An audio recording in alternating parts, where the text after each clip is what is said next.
네, 안녕하세요. 머신러닝이라는 주제로 발표하게 된 집행전 3기 초급 6조라고 합니다. 시작해 보겠습니다. 저희는 발표 방식은 다음과 같고요. 제가 제일 먼저 발표를 하게 되었습니다. 저는 머신러닝 개요, 머신러닝 방식 및 기계 학습, 데이터셋 분할 및 평가, 분류와 회귀, 설명 및 종류, 지도 학습과 비지도 학습, 샘플 효과 특성, 그리고 조님은 혼돈, 행률과 평가 지표, 과적합과 과소적합, 선형회귀, 옵티마이저, 경사하강법, 서희님은 선형회귀 예시, 그리고 로지스틱 회귀에 대해서 발표해 주시겠습니다.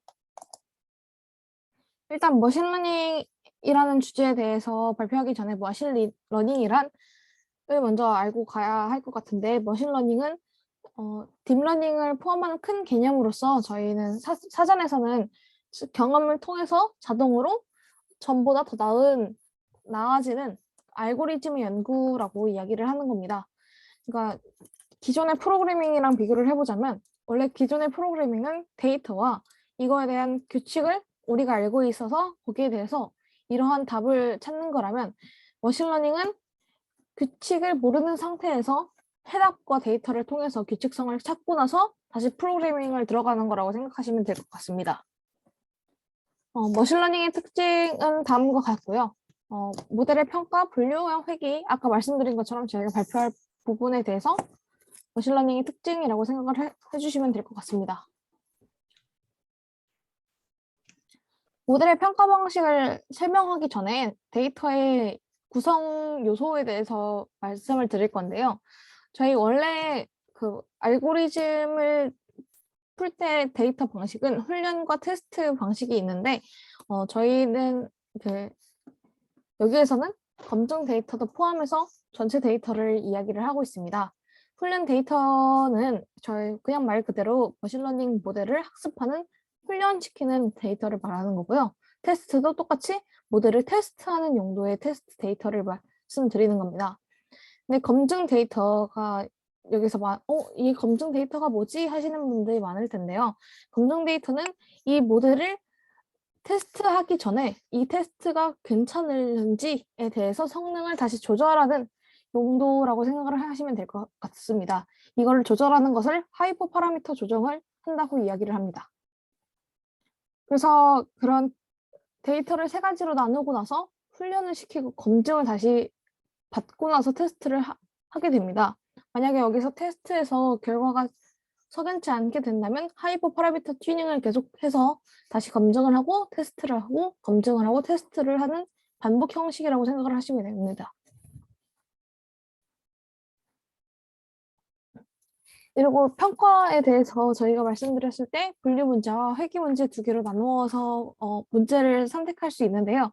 분류 문제는 저희가 이산적 선택지라고 생각을 해주시면 됩니다. 이진 분류 문제는 말 그대로 두 개의 선택지 중 하나를 선택하는 겁니다. yes or no가 대표적인 이진 분류 문제라고 생각을 해주시면 됩니다. 다중 클래스 분류는 상, 중, 하 같은 3개 이상 선택지 중에 선택을 해주는 것을 다중 클래스 분류라고 말씀드릴 수 있겠습니다. 회귀 문제는 분류 문제와 반대로 이산적 선택지가 아닌 연속적 범위에서 값을 선택하는 것을 이야기를 하는데요. 만약 저희 평점 같은 것도 많이 0점 몇몇까지 내려가게 된다면 회귀 문제라고도 이야기를 할 수 있겠습니다. 학습의 분류에 있어서는 지도학습과 비지도학습이 있는데요. 지도학습과 비지도학습은 제목과 비슷하게 지도학습은 정답이 있어서 이거를 가르치는 학습을 이야기를 하고, 비지도학습은 지도를 하지 않고 학습을 하는 것을 이야기를 합니다. 그러니까 지도학습과 비지도학습의 차이라고 한다면 이 정답이 있는지 없는지에 따라서 갈라질 것 같은데요. 레이블이라는 정답이 있는 학습을 지도 학습이라고 생각해 주시면 됩니다. 그리고 만일 레이블이 없다고 하더라도 지도 학습을 실행할 수 있는데 이것을 바로 자기야 지도 학습이라고 합니다. 저희 데이터 안에서 레이블이 없는데도 레이블을 직접 만들어서 학습을 시키는 것을 자기 지도 학습이라고 합니다. 그리고 샘플과 특성에 대해서 말씀을 드리겠습니다. 데이터 내에서 샘플과 특성이라는 존재가 있는데 여기서 독립변수를 샘플이라고 하고 여러 개의 독립변수 열을 피처라고 하는데요. 하나의 행은 같은 성질을 가지고 있으니까 같은 성질인 것은 샘플, 여러 개의 성질 각각을 피처라고 생각을 해주시면 되겠습니다. 그럼 저희는 다음 발표자로 넘어가겠습니다.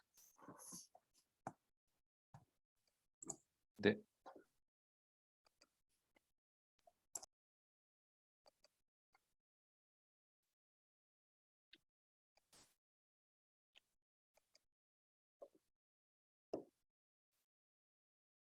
네, 화면 보이세요?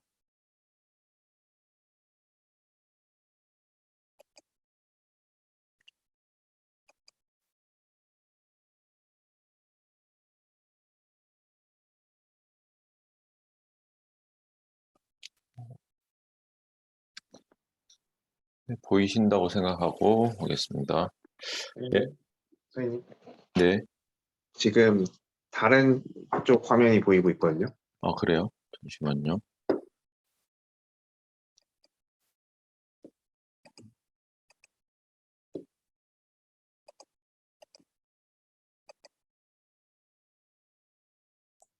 혹시 전체 화면이 안 되실까요?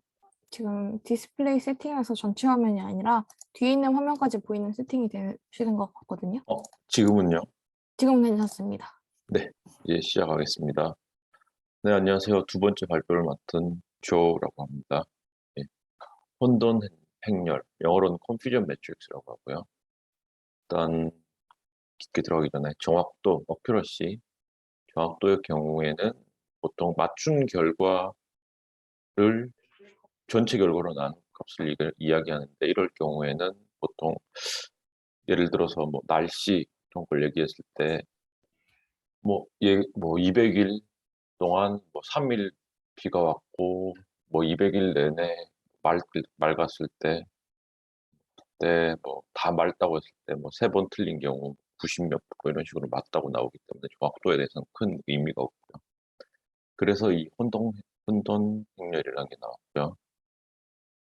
일단 혼돈 행렬은 뭐 실제 참, 거짓, 그 다음에 예측한 참, 거짓들을 활용해서 이렇게 정확도나 이런 걸 보여주는 그런 겁니다. 다음 장에 보시면 네. 혼돈 행렬에서 나오는 개념의 정밀도, 재현율, 그다음에 정확도 등이 있는데 정밀도는 실제 참값을 잠시만요. 네. 정밀도는 참이라고 분류하는 것 중에 실제 참인 값의 비율을 나타내고요. 뭐 식은 보시는 바와 같고 전체 포지티브로 예측한 것분의 실제 포지티브인 것. 그다음에 재현율은 실제 참값을 실제 참 그리고 예측한 참값으로 값의 합으로 나눈 것이고요. 뭐 리콜이라고 하고 매도식 같은 경우에는 실제 포지티브랑 펄스 네거티브랑 을 실제 포지티브로 나눈 겁니다. 그 다음에 정확도는 앞에서 말씀드린 것처럼 정답을 전체로 나누는 비율이고요. 식은 보시는 것 같이 전체 결과분의 맞춤 결과 이런 식으로 됩니다.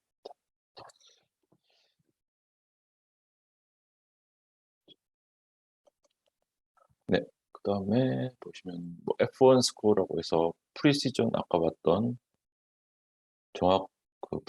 재현율이랑 프리시전 이런 걸 가지고 분류 클래스가 데이터를 이렇게 평가하는 이런 것들이 있는데 F1 스코어는 값은 2 곱하기 프리시전 플러스 리콜분의 프리시전 곱하기 리콜 이런 식으로 쓰고요.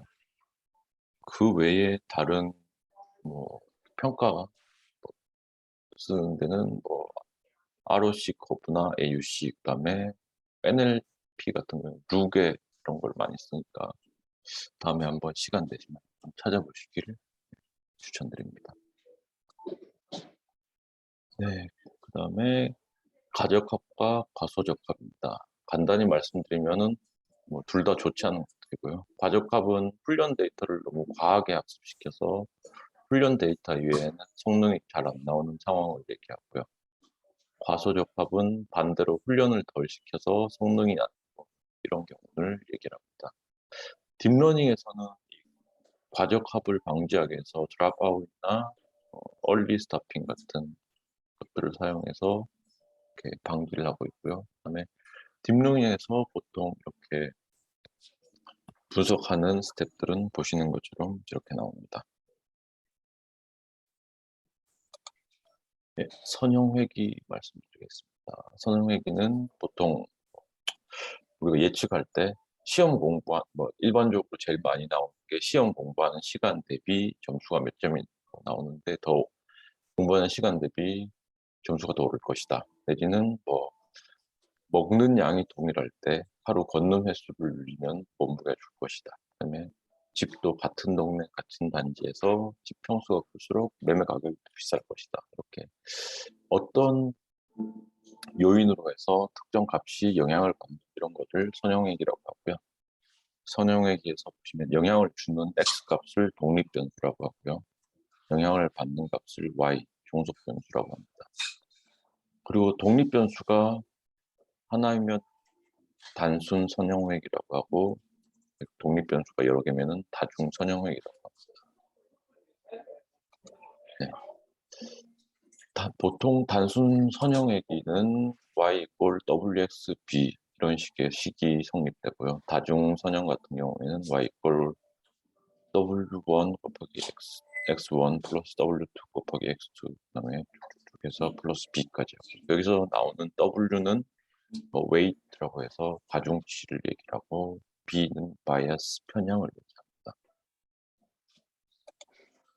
네, 다음 가설 세우기 말씀드리겠습니다. 교재에 나오는 예제를 가지고 이렇게 뭐 2시간 공부했을 때 25점, 3시간 50점, 4시간 42점, 5시간 61점 이렇게 나왔을 때 뭐 6시간, 7시간, 8시간 공부했을 때 몇 점이 나오느냐 이런 걸 예측하기 위해서 적당한 W 값과 B 값을 예측하는 이런 것들을 그 W 값과 B 값을 가지고 뭐 식을 만들어서 사용하는 걸 가설 세우기라고 하고요. 그리고 비용 함수 평균 제곱 오차 MSE를 보시면은 앞에서 가설 세우기에서 적당한 W나 B로 예측을 한다고 했는데 이때 말하는 적당한 W나 뭐 웨이트나 바이어스는 실제값과 예측값의 차이가 최소인 것을 얘기하고요. 이때 실제값과 예측값의 오차를 구한 식을 목적 함수 또는 비용 함수 또는 손실 함수라고 하고요. 엄밀히 따지면 목적 함수랑 비용 함수, 손실 함수는 좀 다르지만은 뭐 책에서는 일단 다 같다고 보고 얘기를 한다고 하고요. 그 외에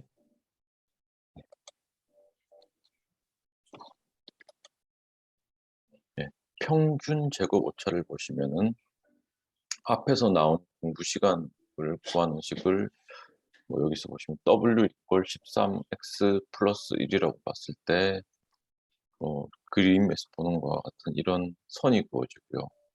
여기서 오차라는 거는 이 점과 선의 거리를 얘기를 하고요. 이 평균 제곱 오차라는 거는 이 각각의 실제값과 예측값의 오차를 제곱을 해서 다 더해서 이 나온 4번 나왔으니까 4번 나온 횟수를 나눠주는 거를 평균 제곱 오차라고 하고요.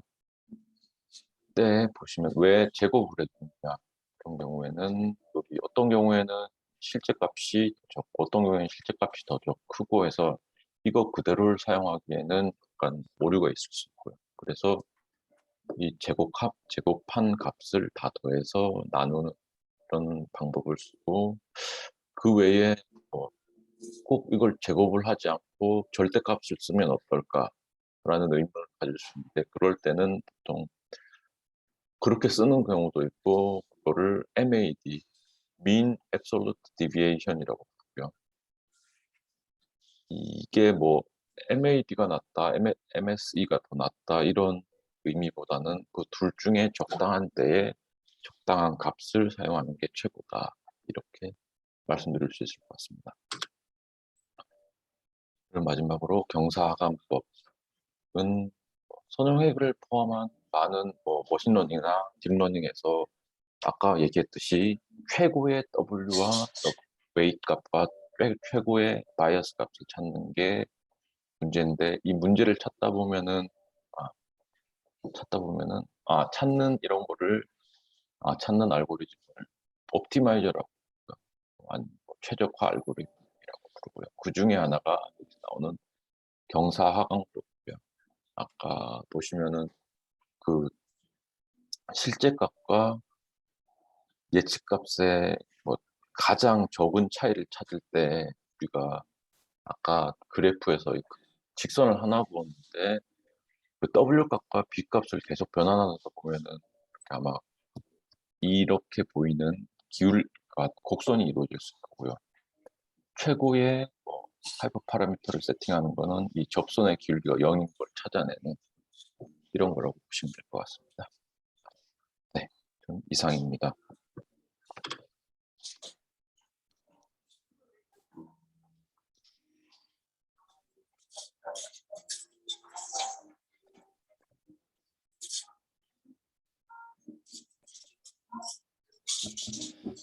네, 화면 잘 보이시나요?